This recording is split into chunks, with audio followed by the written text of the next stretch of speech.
Are you able to pass the English test of success? Well, get out your pencil and paper. Let's see how you do.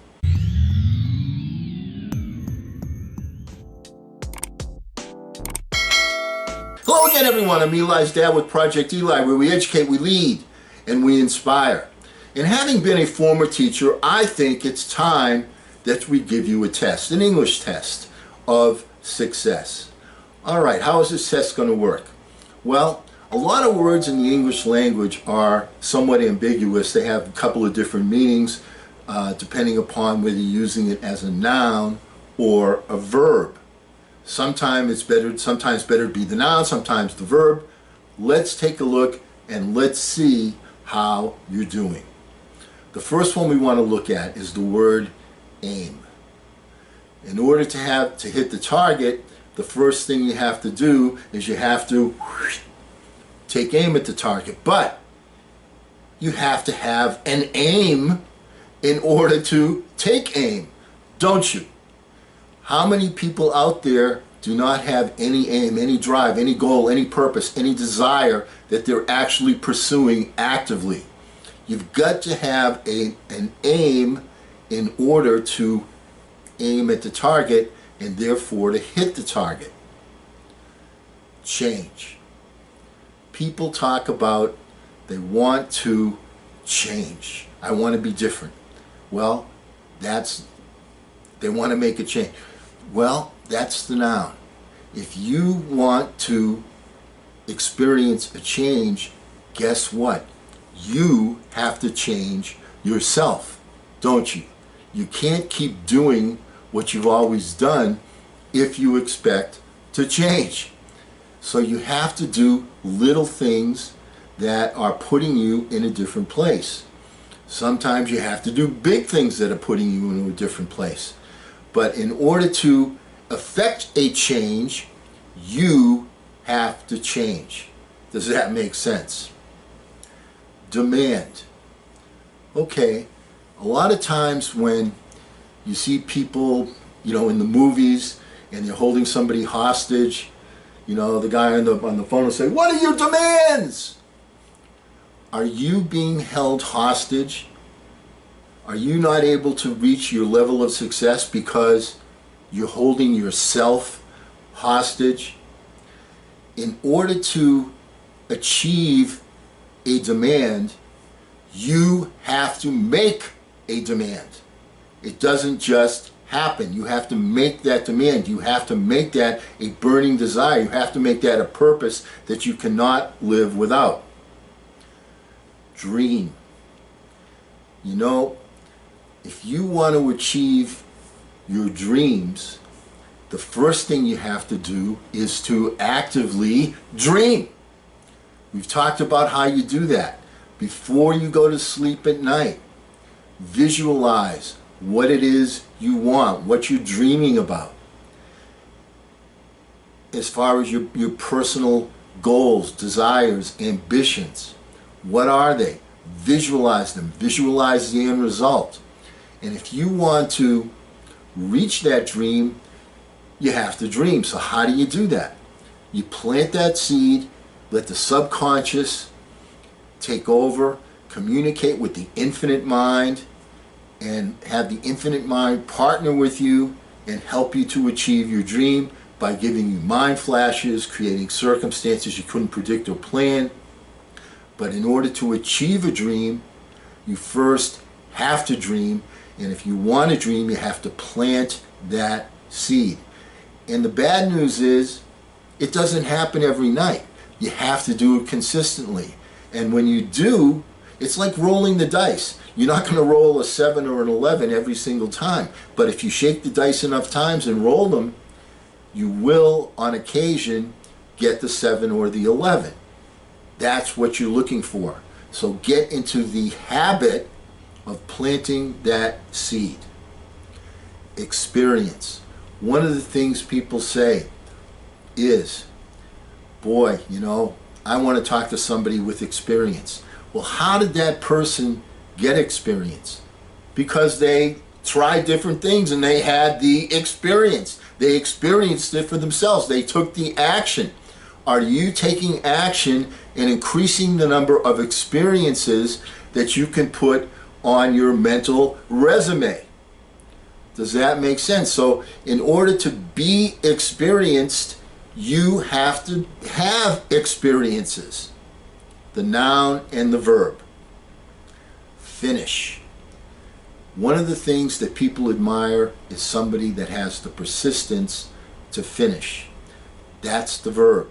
However, before you can have the persistence to finish, you have to visualize in your own mind what the finish will look like. So you have the mental part, and then you have the active part, the finish, a hit. Okay, if you want to be a hit, you have to get up, you have to take the bat in your hand, and you have to try and hit the ball. It's as simple as that. You have to have at-bats. You know, one of the people that I work with, we're working in the field of financial instruments, and you talk to a lot of people, and you have a number of different opportunities. The problem is you don't know which ones are going to pan out. So when he and I speak on the phone, one of the things we always talk about is, you know, in this business, to be a super success, to make a lot of money, you don't have to get a hit every time you come to bat. When you get a really good hit, you can hit a home run and not just score 1 run or 4 runs with the bases loaded, but you can score 100 runs with one single hit. But you don't know which ones are going to pan out. So the idea is, how many at-bats do I have? Because you're going to find in life that you don't need to have an unbelievably great batting average. You do have to hit the ball though. And when you do, you can score a multitude of runs all at once. One of the things that's important is the word inch. If you want to move an inch, if you want to make progress, which is the elixir of life, you have to inch forward step by step by step. Make them small steps. That's the word inch is implying, is you're doing something at a small level. But once you get started, once you get that momentum, once you get your body in motion, the law of inertia will carry you forward. So if you want to inch forward, you have to take steps, and you have to make the word inch a verb, not just a noun. Link. One of the things that we talk about is that if you want to be successful, you're always going to face issues, you're going to face challenges, there's always going to be questions. And one of the things that's critical is that you're able to link one subject to your subject. You know, what happens is when you have that burning desire and you're thinking about it, it's on your mind all the time, your singleness of purpose. One of the things that happens is that when you're driving down the road, you'll see a billboard that gives you an idea, or you'll go to the beach like I did the other day, and you'll hear a little kid scream something, and that'll give you an idea, and it'll be connected to personal development. What I saw at the beach as an example was I saw these kids that, you know, it was the first warm day that we'd had, you know, since last year, the first beach day. And I saw a parent with she had 2 little kids. They must have been 4 and 5, and they're holding hands, and every few steps they're jumping up and down, and they're screaming, and they're so excited about, you know, especially where they've been in the house for all this time. And then when I got to the beach, I saw another group of little kids in the water. Now you got to keep in mind, this is Lake Michigan in May, and the water is ice cold. I mean ice cold. And these kids were in the water, and they were screaming and yelling and having a good time and inspired. And what I thought to myself was, wow, this is a natural act. Children are natural. They haven't been taught to be complacent. They get excited. They want to get excited. Unfortunately, one of the things that happens to us in school is that we're taught to calm down, be under control, stop screaming. One of the things that makes a person successful is creating that excitement and amplifying it so that they can keep going. Now, kids can do that in short bursts.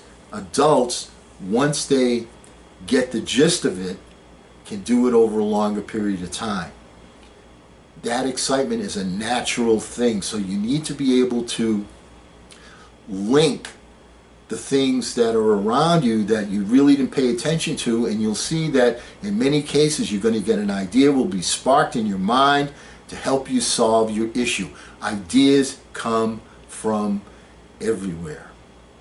And the last one we want to talk about today is move. All right, if you want to make a move, the first thing you have to do is move. Get your butt in gear and start moving.